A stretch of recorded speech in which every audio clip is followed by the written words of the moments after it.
No dia 17 de novembro de 1986, um avião Boeing 747 cargueiro da Japan Airlines havia saído de Paris, na França, com destino a Tóquio, no Japão.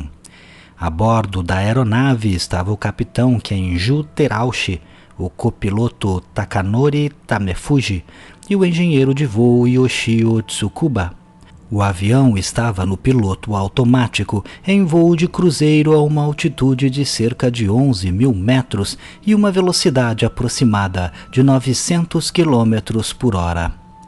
Por volta das 5:09 da tarde, quando a aeronave sobrevoava o Alasca, nos Estados Unidos, o controlador de voo aconselhou um pequeno desvio de rota rumo a Talkeetna, também no Alasca. Assim que o capitão Kenju finalizou a curva, por volta das 5:11 da tarde, ele notou um pouco abaixo do avião, a cerca de 600 metros, dois objetos voadores que, em um primeiro momento, ele imaginou se tratar de uma aeronave militar. Os dois objetos estavam voando na mesma trajetória e mesma velocidade do Boeing. De repente, por volta das 5:19 da tarde, os dois objetos mudaram de posição em altíssima velocidade, de forma bem abrupta, alcançando então a frente do avião, a cerca de 300 metros de distância da aeronave, em uma formação, um acima do outro. Os objetos tinham um formato quadrado, com matrizes retangulares do que as testemunhas chamaram de bicos ou propulsores que brilhavam, separados por uma seção central escura. O restante do objeto estava na escuridão e não podia ser observado pelos tripulantes. O deslocamento dos objetos emitiu uma intensa luminosidade que permaneceu por cerca de 5 segundos. Segundo o capitão Kenju, dava para sentir o calor da luminosidade emitida pelos objetos. Neste momento, o controle de tráfego aéreo foi contactado e a tripulação foi informada que não havia nenhuma aeronave naquela área. Após cerca de 5 minutos, os objetos mudaram de formação, permanecendo agora um ao lado do outro, e assim se mantiveram pelos 10 minutos seguintes. Os objetos faziam movimentos ondulatórios, acompanhando o mesmo curso e velocidade do avião. Vez ou outra também giravam para frente e para trás, utilizando uma espécie de bico de jato que, segundo a tripulação, parecia estar sob controle automático. Durante esse tempo também, os objetos variavam a intensidade de seu brilho, às vezes mais intenso, às vezes mais opaco.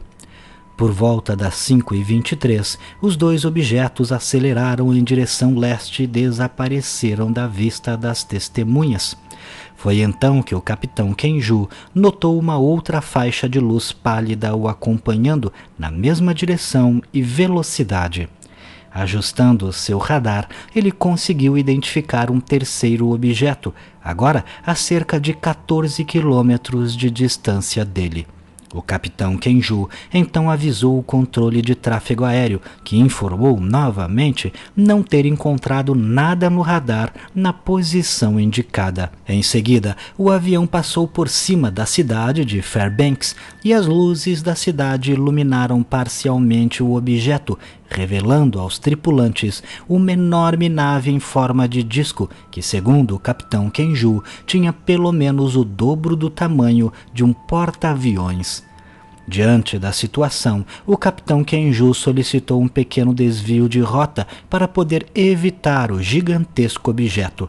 Porém, a nave acompanhou o avião, mantendo a mesma distância e velocidade que a aeronave. Por volta das 5:51, o objeto finalmente não foi mais visto. Em seu relatório oficial, o capitão Kenju detalhou todo o incidente e, em dezembro daquele mesmo ano de 1986, ele deu entrevistas para jornalistas japoneses. A empresa Japan Airlines não gostou do fato de ele ter falado com a imprensa e o transferiu para um setor administrativo. Apenas anos depois, o capitão Kenju foi finalmente recolocado de volta nas operações como piloto. A FAA, entidade responsável pela aviação civil nos Estados Unidos, fez uma investigação do caso e, segundo John Callahan, chefe da Divisão de Acidentes e Investigações da FAA, o incidente foi tratado como secreto em reuniões envolvendo, além da FAA, o FBI, a CIA e equipes de estudos científicos do então presidente Reagan. Em março de 1987, a FAA se pronunciou e informou que, embora eles tivessem aceitado as descrições da tripulação, eles não possuíam material suficiente para confirmar que, de fato, algo estava lá naquele dia. Muitas pessoas ligadas à FAA acreditavam que tratava-se de testes de protótipos de algum bombardeiro stealth que já naquela época estavam começando a ser desenvolvidos.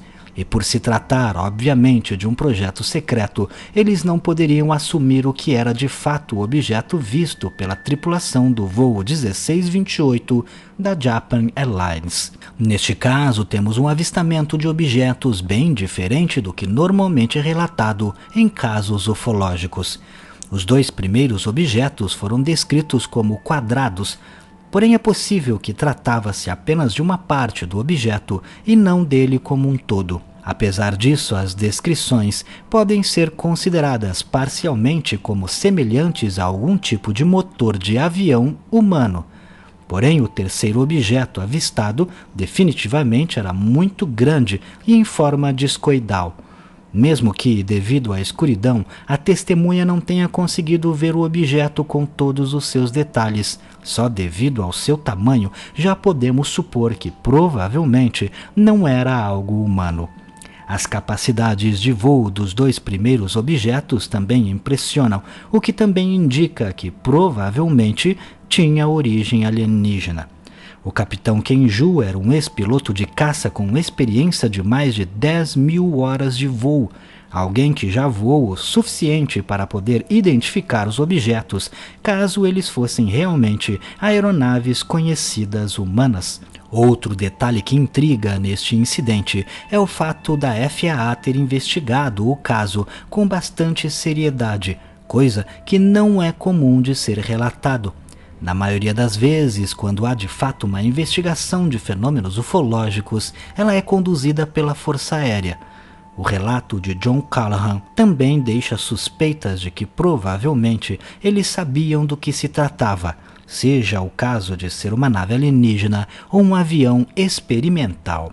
Mas e você? O que acha? Não deixe de comentar. Se gostou, clique em gostei. Não esqueça de se inscrever no canal, vire membro se puder clicando em Seja Membro e me siga lá no Instagram.